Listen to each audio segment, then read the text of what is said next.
Hello friends, అందరికీ నమస్కారం. ఈ స్టోరీ వింటున్న ప్రతి ఒక్కరికి థ్యాంక్ యూ సో మచ్. కొందరి జీవితంలో కొందరు వ్యక్తులు ఎప్పుడూ కలిసే ఉంటారు. వారితో వీరికి ఏమీ పని ఉండదు. కానీ ఒకళ్ళను వదిలి ఒకరు ఉండరు. ఇద్దరి విషయంలో ఏమీ విషయం కూడా ఉండదు, పనికిరాని విషయాలు తప్ప. ఇలాంటి వారితో మన సమయం వృధా తప్ప ఇంకేమీ ఉండదు.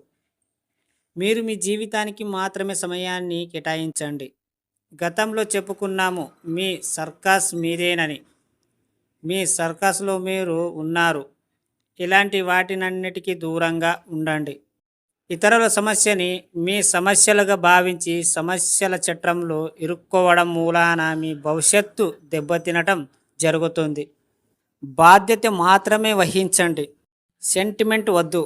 ఇలా మీకున్న ప్రేమలు సెంటిమెంట్లకు మెల్లిగా దూరంగా ఉండడం అలవాటు చేసుకున్నప్పుడే మీరు అనుకున్నది సాధిస్తారు. మొహమాటానికి అలవాటు పడ్డారంటే మీ అభివృద్ధి ఆగిపోతుంది.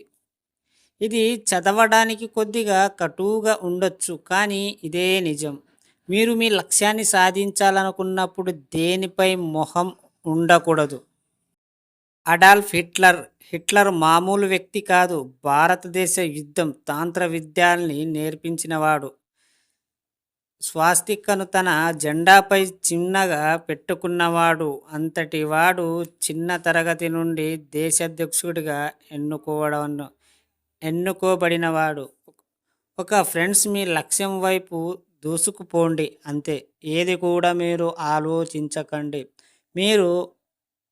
చాలాసార్లు మీరు పనికిరాని విషయంలో మీరు దూరుతారు. తర్వాత మీకు ఎఫెక్ట్ పడుతుంది చాలాసార్లు. ఒకటి గమనించినట్లయితే, మీరు ఒక గోల్ రీచ్ అవ్వాలంటే కొన్ని మనం ఆశల్ని వదులుకోవాలి. అప్పుడే మనల్ని గోల్ రీచ్ అవ్వగలం. ప్రతిదీ మనము చేసేటప్పుడు ఫ్రెండ్స్ పార్టీ కావచ్చు, ఫ్రెండ్స్ రిలేషన్ కావచ్చు, లేదా ఏదో ఒక ఫంక్షన్ రెగ్యులర్గా ఒకటి ఒకటి వస్తూనే ఉంటాయి.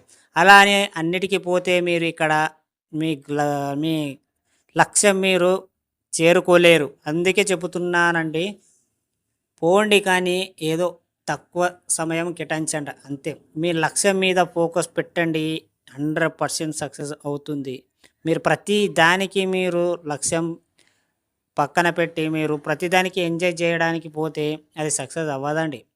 అర్థమైందా ఫ్రెండ్స్? ఈ స్టోరీ విన్న ప్రతి ఒక్కరికి థ్యాంక్ యూ సో మచ్.